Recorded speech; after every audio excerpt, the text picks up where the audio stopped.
Kita memiliki Tuhan Yesus yang hidup, Tuhan Yesus yang mengalahkan maut, Tuhan Yesus yang bangkit dari kematian, Tuhan Yesus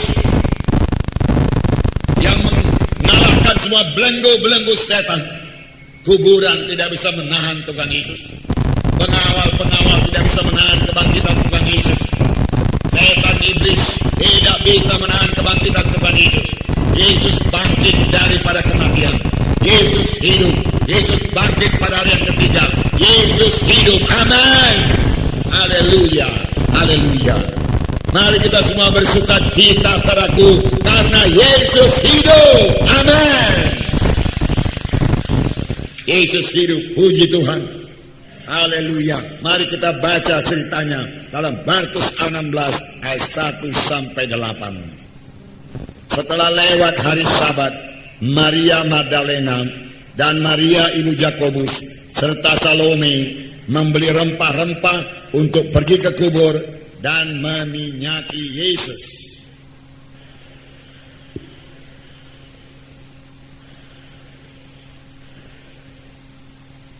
Mereka berkata seorang kepada yang lain, siapa yang akan menggulingkan batu itu bagi kita dari pintu kubur?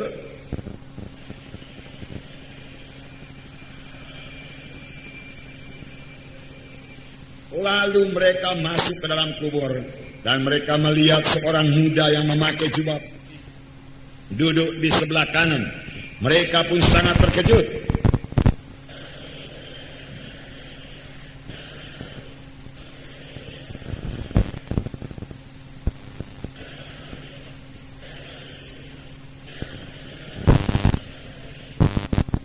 Tetapi sekarang katakanlah kepada murid-muridnya dan kepada Petrus, ia mendahului kamu ke Galilea.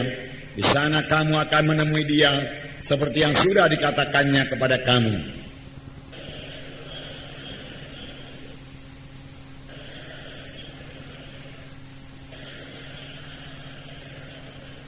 Karena takut dan seterusnya.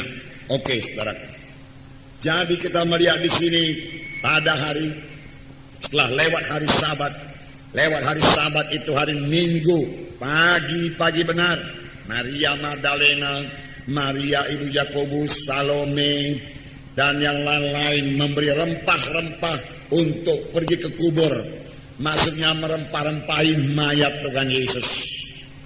Mereka betul-betul yakin, mereka betul-betul percaya mereka akan berjumpa dengan mayat Yesus. Oleh sebab itu mereka sediakan semua yang perlu untuk meminyaki tubuh Tuhan Yesus, untuk merempah-rempahi tubuh Tuhan Yesus. Karena demikianlah ada di istiadat orang Yahudi. Dan dalam perjalanan mereka berbicara sama lain, bagaimanakah kita bisa masuk dalam kuburan itu? Karena kuburan itu dijaga oleh pengawal-pengawal dan kuburan itu disegel. Tentu kita tidak diizinkan masuk ke dalam kuburan tersebut. Nah, kalau wanita-wanita saja tentu tidak sanggup untuk mendorong batu yang besar itu. Oleh sebab itu mereka menghadapi dua persoalan. Siapakah yang akan mendorong batu itu nanti bagi kita? Dan bagaimana pula pengawal-pengawal itu bisa memberikan kita masuk ke dalam untuk meminyaki mayat Tuhan Yesus. Nah, saudara yang kekasih dalam nama Yesus, mereka punya persoalan. Memang kepada anak-anak Tuhan, bahkan kepada kita sekarang ini, semua persoalan kita tidak akan dapat diselesaikan kalau dalam pikiran kita, kalau dalam iman kita, Yesus tidak hidup. Mengapa mereka begitu berduka cita pergi ke kuburan? Maria Magdalena berduka cita, Maria ibu Yakobus berduka cita, Salome berduka cita, karena dalam pikiran mereka, dalam iman mereka, Yesus dalam kubur, Yesus mati. Dengan Yesus yang mati dalam iman kita, saudaraku, tidak ada sukacita. Kita tidak akan memiliki sukacita. Dengan iman kepada Yesus yang mati, yang tidak bisa menjawab doa, maka persoalan tetap persoalan, batu tetap batu, tidak akan bisa digulingkan. Dengan Yesus yang mati dalam iman kita, maka kita tidak akan berani menghadapi pengawal-pengawal itu. Kita akan ketakutan terhadap pengawal-pengawal. Karena dalam iman Maria Magdalena, Maria ibu Yakobus ini, Yesus masih mati. Yesus itu mayatnya masih bisa ditemukan, dan mereka bermaksud merempah-rempahi mayat Yesus. Tidak ada persoalan yang bisa diselesaikan dengan Yesus yang mati. Kita harus memiliki iman kepada Yesus yang hidup. Barulah persoalan bisa diselesaikan. Batu-batu terguling semua. Amin, saudara. Dengan Yesus yang hidup, pengawal-pengawal tidak bisa bertahan. Dengan Yesus yang hidup, saudaraku, batu-batu pasti terguling. Dengan Yesus yang hidup, saudaraku, penyakit-penyakit disembuhkan. Amin. Dengan Yesus yang hidup, dosa diampuni. Amin.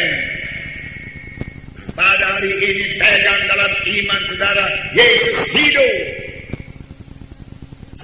Kita mengetahui apa yang terjadi pada hari Jumat, hari kematian Tuhan Yesus.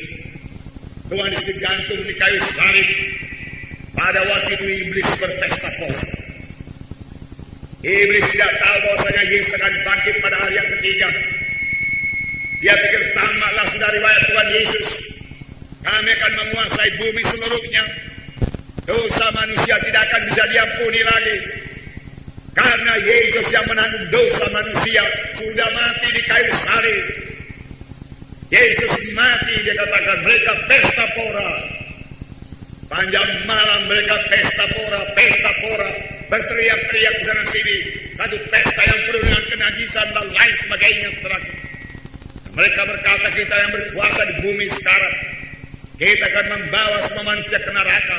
Semua manusia tidak ada yang selamat lagi, karena tidak lagi yang menebus dosa mereka. Demikian mereka berpesta pora pada hari Jumat. Demikian mereka pesta pora pada hari Sabtu. Demikian mereka pesta pora pada hari Sabtu malam. Oh, semua setan bersorak-sorai, bersukacita dalam kegelapan, saudara. Karena setan suka yang gelap. Tapi tiba-tiba saudaraku, fajar terang Tuhan mereka. Oh, setan sedang pada berteriak, semua ketakutan. Apa yang terjadi? Apakah yang terjadi? Yesus bangkit dari kematian. Bukan Yesus mengalahkan maut. Setan neraka tidak bisa menahan kebangkitan Tuhan Yesus. Dia Tuhan adanya. Dia berkuasa atas maut. Dia berkuasa atas kematian. Dia bangkit dari kematian.